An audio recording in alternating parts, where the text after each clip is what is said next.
এখন সম্প্রচারিত হবে রেডিও তেহরান থেকে আজকের সর্বশেষ বিশ্ব সংবাদ।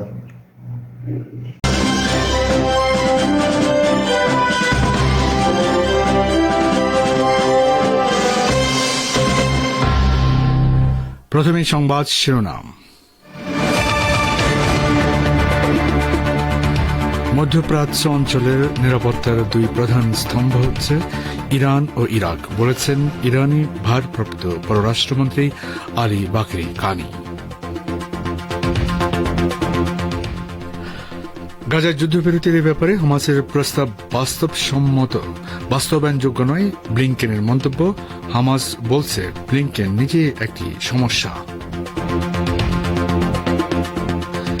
বেনজিরের বিরুদ্ধে দুর্নীতির প্রমাণ পাওয়া গেছে, জানিয়েছেন দুদকের আইনজীবী। নিজের নামে মিলেছে 697 বিঘা জমির খোঁজ। এবং ভারতের জাতীয় নিরাপত্তা উপদেষ্টা পদে আবারও অজিত দোভাল, টানা তৃতীয়বারের মতো দায়িত্ব পালন করবেন তিনি।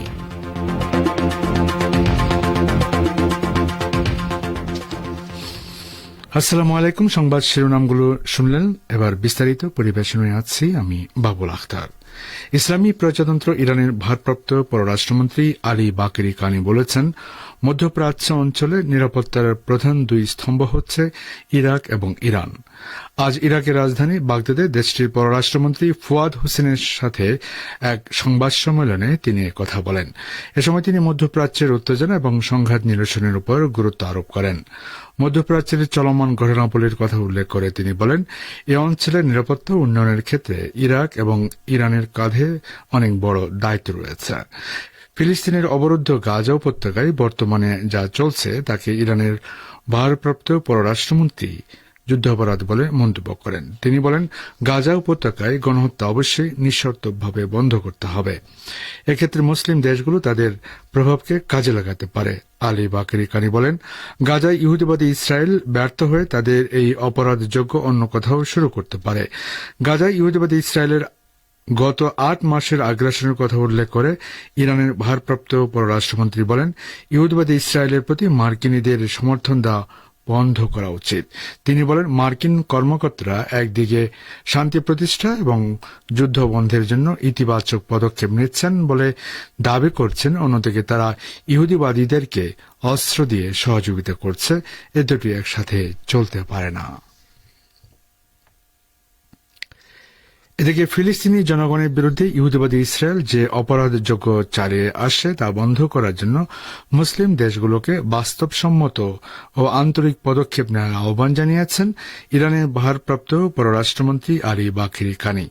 ইসলামী সহযোগিতা সংস্থা বা ওআইসির মহাসচিব হিসেন ইব্রাহিম তাহার সঙ্গে এক ফোনালাপে এসব কথা বলেন ইরানের পররাষ্ট্রমন্ত্রী।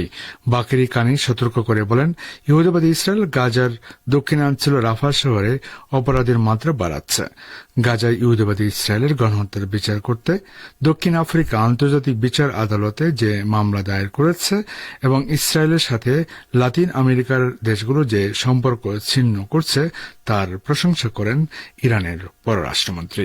তিনি আবারও ওআইসির পররাষ্ট্রমন্ত্রীদের বিশেষ অধিবেশন ডাকার জন্য সংস্থার মহাসচিবের প্রতি আহ্বান জানান। গাজা উপত্যকায় ইহুদিবাদী ইসরায়েলের বর্বর আগ্রাসন সহ গণহত্যার নিন্দা জানিয়ে ওআইসি মহাসচিব বলেন, ইসরায়েলি অপরাধযজ্ঞের মোকাবেলায় বাস্তবসম্মত পদক্ষেপ নিতে হবে। কাতারের প্রধানমন্ত্রী ও পররাষ্ট্রমন্ত্রী শেখ মোহাম্মদ বিন আব্দুর রহমান আল সানি বলেছেন, ফিলিস্তিনের অবরুদ্ধ গাজা উপত্যকায় ইহুদিবাদী ইসরায়েল যে আগ্রাসন চালাচ্ছে তা সম্পূর্ণভাবে বন্ধ করতে হবে। তিনি বলেন, সাময়িক পদক্ষেপ নয়, বরং অবরুদ্ধ গাজা উপত্যকায় ইহুদিবাদী ইসরায়েলের এই হত্যাকাণ্ডের স্থায়ী সমাধান হওয়া দরকার। গতকাল কাতারের রাজধানী দোহায় মার্কিন পররাষ্ট্রমন্ত্রী অ্যান্টনি ব্লিংকেনের সঙ্গে এক সংবাদ সম্মেলনে এসব কথা বলেন আব্দুর রহমান আল সানি।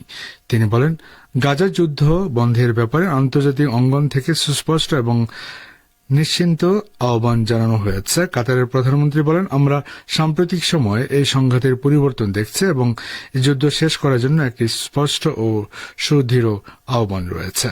তিনি আরও বলেন, গাজা যুদ্ধের ন্যায়সঙ্গত সমাধান স্বাধীন ফিলিস্তিন রাষ্ট্র প্রতিষ্ঠার পথ খুলে দেবে। গাজার যুদ্ধবিরতি প্রতিষ্ঠার মার্কিন প্রস্তাবের ব্যাপারে হামাস যে জবাব দিয়েছে তা বাস্তবায়নযোগ্য নয় বলে মন্তব্য করেছেন মার্কিন পররাষ্ট্রমন্ত্রী অ্যান্টনি ব্লিংকেন। তিনি বলেছেন, মূল প্রস্তাবে হামাস অনেক বেশি পরিবর্তন এনেছে এবং তার কিছু অংশ বাস্তবায়নযোগ্য এবং কিছু অংশ বাস্তবায়নযোগ্য নয়। মধ্যপ্রাচ্য সফররত ব্লিংকেন গতকাল কাতারের রাজধানী দোহায় স্বাগতিক পররাষ্ট্রমন্ত্রী আব্দুর রহমান আল সানির সঙ্গে এক সংবাদ সম্মেলনে একথা বলেন। মার্কিন পররাষ্ট্রমন্ত্রী বলেন, এখনও যুদ্ধবিরতি প্রতিষ্ঠার লক্ষ্যে একটি চুক্তি সই করা সম্ভব, কিন্তু হামাস প্রস্তাবটিতে পরিবর্তন আনার কারণে চুক্তি বাধাগ্রস্ত হবে কিনা তিনি সে নিশ্চয়তা দিতে পারছেন না। মার্কিন প্রেসিডেন্ট জো বাইডেন গত 31 মে গাজায় যুদ্ধবিরতি প্রতিষ্ঠার ব্যাপারে প্রকাশ্যে 3 ধাপে বাস্তবায়নযোগ্য একটি প্রস্তাবনা তুলে ধরে দাবি করেন এটি ইসরায়েলের পক্ষ থেকে দেওয়া হয়েছে, যদিও তেল আবিবের পক্ষ থেকে এখন পর্যন্ত এর সত্যতা নিশ্চিত করা হয়নি। গত 10 জুন বাইডেনের সেই প্রস্তাবটি লিখিত আকারে জাতিসংঘ নিরাপত্তা পরিষদে পাশ হয়েছে। প্রস্তাবটি বাস্তবায়িত হলে গাজায় যুদ্ধ স্থায়ীভাবে বন্ধ হবে। ইসরায়েলি সেনারা উপত্যকা ত্যাগ করবে, গাজার পুনর্নির্মাণ কাজ শুরু হবে এবং দৈনিক 600 ত্রাণবাহী ট্রাক গাজায় প্রবেশ করবে। ফিলিস্তিনের ইসলামী প্রতিরোধ আন্দোলন হামাস বলেছে, মার্কিন পররাষ্ট্রমন্ত্রী অ্যান্টনি ব্লিংকেন গাজায় যুদ্ধবিরতির আলোচনায় কেবল জটিলতা বাড়াচ্ছেন, সমাধানের চেষ্টা করছেন না। যুদ্ধবিরতি প্রতিষ্ঠার পরিকল্পনার ব্যাপারে হামাসের দেওয়া প্রস্তাব বাস্তবায়নযোগ্য নয় বলে মন্তব্য করার পর সংগঠনটি এর প্রতিক্রিয়া জানাল।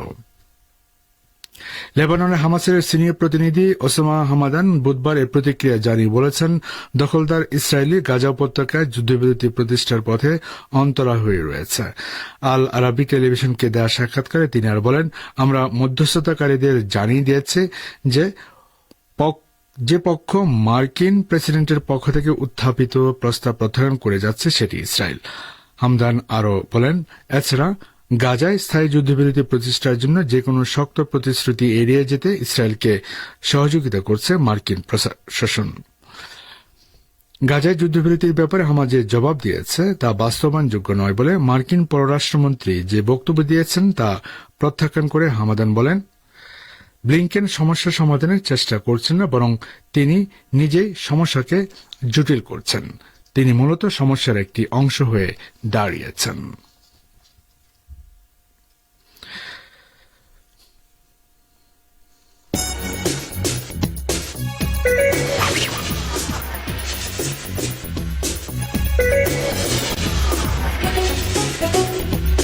রেডিও তেহরান, খবরের সঙ্গে 24 ঘন্টা।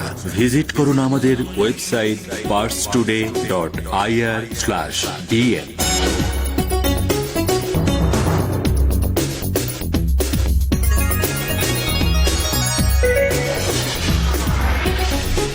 আবারও ফিরছি বিশ্ব সংবাদে। এবার বাংলাদেশ প্রসঙ্গ। দুর্নীতি দমন কমিশন বা দুদকের আইনজীবী খুরশিদ আলম খান বলেছেন, পুলিশের সাবেক মহাপরিদর্শক বেনজির আহমেদ ও তার পরিবারের সদস্যদের বিরুদ্ধে জ্ঞাত আয় বহির্ভূত সম্পদের অর্জনের প্রমাণ পাওয়া গেছে। বেনজির পরিবারের নামে এখন পর্যন্ত ঢাকায় 12টি ফ্ল্যাটের খোঁজ পেয়েছে দুদক। এর মধ্যে গুলশানে 4টি ফ্ল্যাটের খোঁজ দুদক আগেই পেয়েছিল। নতুন করে সংস্থাটি আরও 8টি ফ্ল্যাটের খোঁজ পেয়েছে। এর মধ্যে 6টি ফ্ল্যাট ঢাকার আদাবরের একটি ভবনে, 2টি বাড্ডায়। বাড্ডার ফ্ল্যাট 2টি বাণিজ্যিক বা অফিস স্পেস। এছাড়া দুদক বেনজির পরিবারের আরও প্রায় 76 বিঘা জমির খোঁজ পেয়েছে। সব মিলিয়ে বেনজির পরিবারের নামে 697 বিঘা জমি পাওয়া গেছে।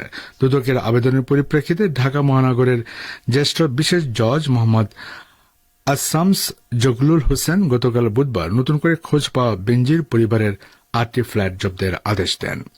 পাশাপাশি আদালত বেনজির পরিবারের প্রায় 76 বিঘা জমি জব্দ এবং বেসরকারি সিটিজেন টেলিভিশন ও টাইগার ক্রাফট অ্যাপারেলস লিমিটেডের শেয়ার অবরুদ্ধ করার আদেশ দেন।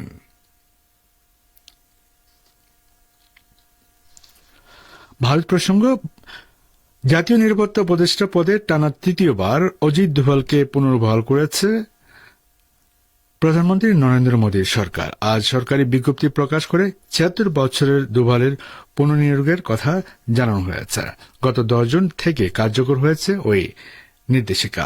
2014 প্রধানমন্ত্রী হওয়ার পর থেকেই সাবেক গোয়েন্দা কর্মকর্তা দোভালকে জাতীয় নিরাপত্তা উপদেষ্টার পদে নিয়ে এসেছিলেন নরেন্দ্র মোদী। তারপর একে একে জাতীয় ও আন্তর্জাতিক ক্ষেত্রে জঙ্গি দমনে তার নেতৃত্বে পদক্ষেপ করে সরকার।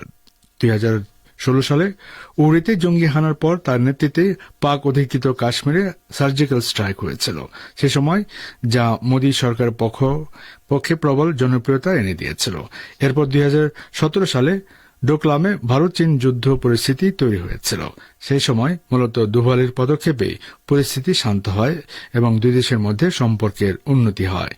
2019 সালের লোকসভা ভোটের আগে পুলওয়ামায় সিআরপিএফ কনভয় জঙ্গি হানার পরে পাকিস্তানের বালাকোটে জঙ্গি শিবিরে বিমান হামলার নেপথ্যে দোভালের মস্তিষ্ক ছিল বলে সরকারের একটি সূত্রের খবর। ইসলামী প্রজাতন্ত্র ইরানের আসন্ন প্রেসিডেন্ট নির্বাচনের অন্যতম প্রার্থী সৈয়দ জালিলি বলেছেন, শহীদ প্রেসিডেন্ট সৈয়দ ইব্রাহিম রাইসির আমলে মার্কিন সর্বোচ্চ চাপ প্রয়োগের নীতি ব্যর্থ হয়েছিল। প্রেসিডেন্ট রাইসি সফলতার সঙ্গে আমেরিকার এই চাপ প্রয়োগের কূটকৌশল ব্যর্থ করে দিতে সক্ষম হয়েছিলেন। গতকাল তিনি পূর্বাঞ্চল বিরজান্দ শহরে এক নির্বাচনী সভায় এসব কথা বলেন। আগামী 28 জুন ইরানে যে প্রেসিডেন্ট নির্বাচন অনুষ্ঠিত হতে যাচ্ছে তাতে সৈয়দ জালিলি সহ 6 প্রার্থী প্রতিদ্বন্দ্বিতা করবেন। এবারে নির্বাচনে সৈয়দ জালিলিকে অন্যতম শক্তিশালী প্রার্থী বলে মনে করা হচ্ছে। তিনি বলেন, বিশ্বের বহু দেশের সাথে প্রেসিডেন্ট রাইসি সুসম্পর্ক গড়ে তুলেছিলেন, কিন্তু পাশ্চাত্যের কিছু দেশের সঙ্গে সেই সম্পর্ক গড়ে তোলেননি। প্রেসিডেন্ট রাইসির পররাষ্ট্রনীতির সফলতার কথা আমেরিকা স্বীকার করেছে বলেও উল্লেখ করেন জালিলি। তিনি বলেন, আমেরিকা স্বীকার করতে বাধ্য হয়েছে যে রাইসির পররাষ্ট্রনীতি মার্কিন সর্বোচ্চ চাপ প্রয়োগের নীতিকে সম্পূর্ণভাবে ব্যর্থ করে দিয়েছে। দক্ষিণ লেবাননে ইহুদিবাদী ইসরায়েলের হামলায় হিজবুল্লাহর একজন সিনিয়র কমান্ডার শহীদ হওয়ার পর প্রতিশোধ নিতে ইসরায়েল বিরোধী হামলার পরিমাণ ও গুণগত মান ব্যাপকভাবে শক্তিশালী করার হুমকি দিয়েছে হিজবুল্লাহ। লেবাননের এই প্রতিরোধ সংগঠনের নির্বাহী পরিষদের চেয়ারম্যান শেখ হাশেম সাফিউদ্দিন এই হুঁশিয়ারি উচ্চারণ করেছেন। মঙ্গলবার দক্ষিণ লেবাননের একটি বাড়িতে ইসরায়েলের ড্রোন হামলায় নিহত কমান্ডার তালেব সামি আবদুল্লাহর জানাজায় অনুষ্ঠানে অংশগ্রহণ করে বুধবার তিনি এই হুঁশিয়ারি দেন। সাফিউদ্দিন বলেন, এই পবিত্র রক্তপাতের পর আমাদের সুনির্দিষ্ট এবং অনিবার্য প্রতিক্রিয়া হবে যে আমরা আমাদের অভিযানের তীব্রতা, শক্তি এবং বৈচিত্র্য বৃদ্ধি করব।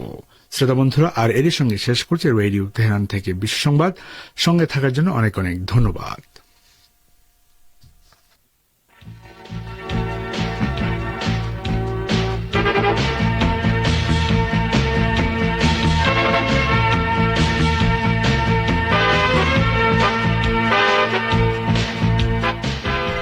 আমন্ত্রণ জানাচ্ছি সংবাদ ভাষার অনুষ্ঠান দৃষ্টিপাতে।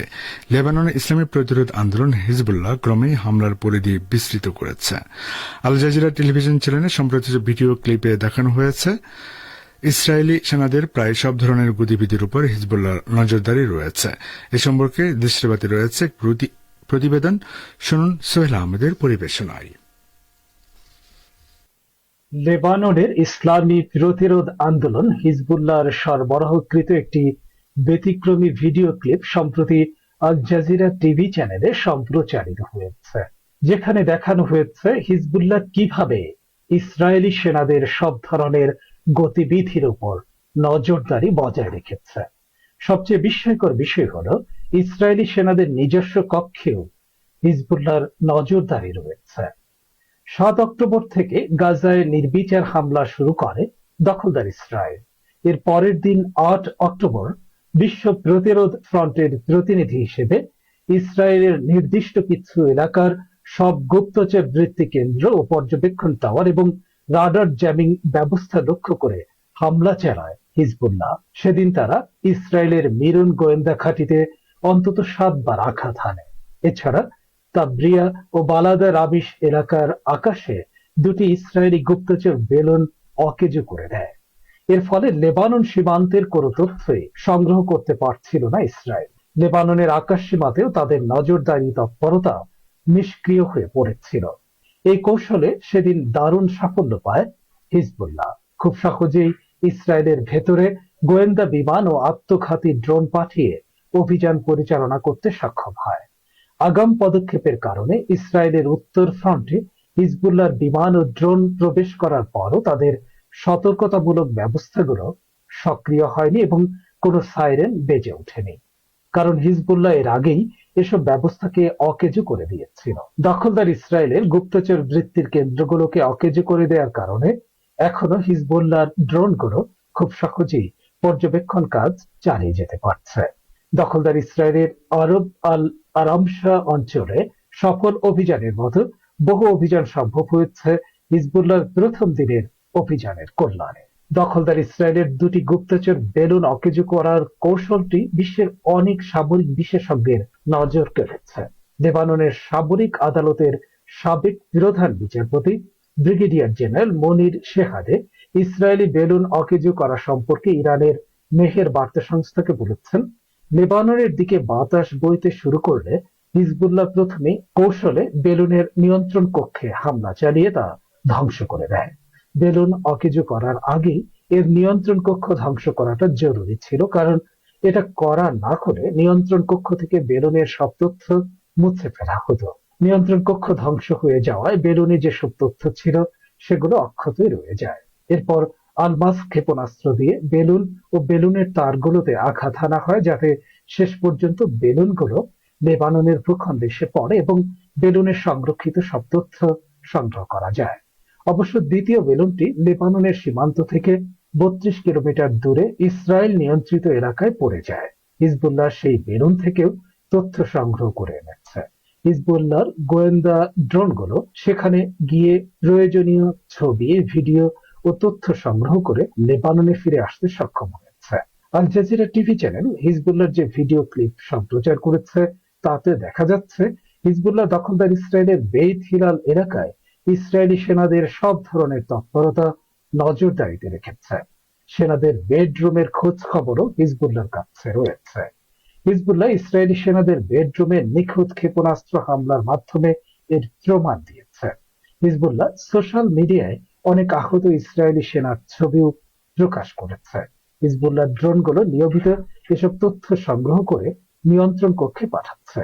এর ফলে হিজবুল্লাহ জানতে পারছে কখন ইসরায়েলি সেনারা ঘাঁটি থেকে বের হচ্ছে এবং কখন ঘাঁটিতে ঢুকছে।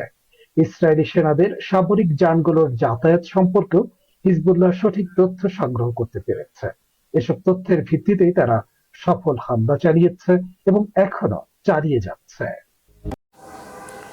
এতক্ষণ যারা আমাদের সংবাদটি শুনলেন সবাইকে অসংখ্য ধন্যবাদ। আমাদের নিয়মিত ভিউয়ার যারা আছেন তাদের 82% ভিউয়ার্স এখনও আমাদের চ্যানেলটি সাবস্ক্রাইব করেননি। সো যারা আমাদের চ্যানেলটি এখনও সাবস্ক্রাইব করেননি দয়া করে সাবস্ক্রাইব করে দিন এবং নিয়মিত আমাদের পাশে থাকবেন আশা করি। ধন্যবাদ সবাইকে।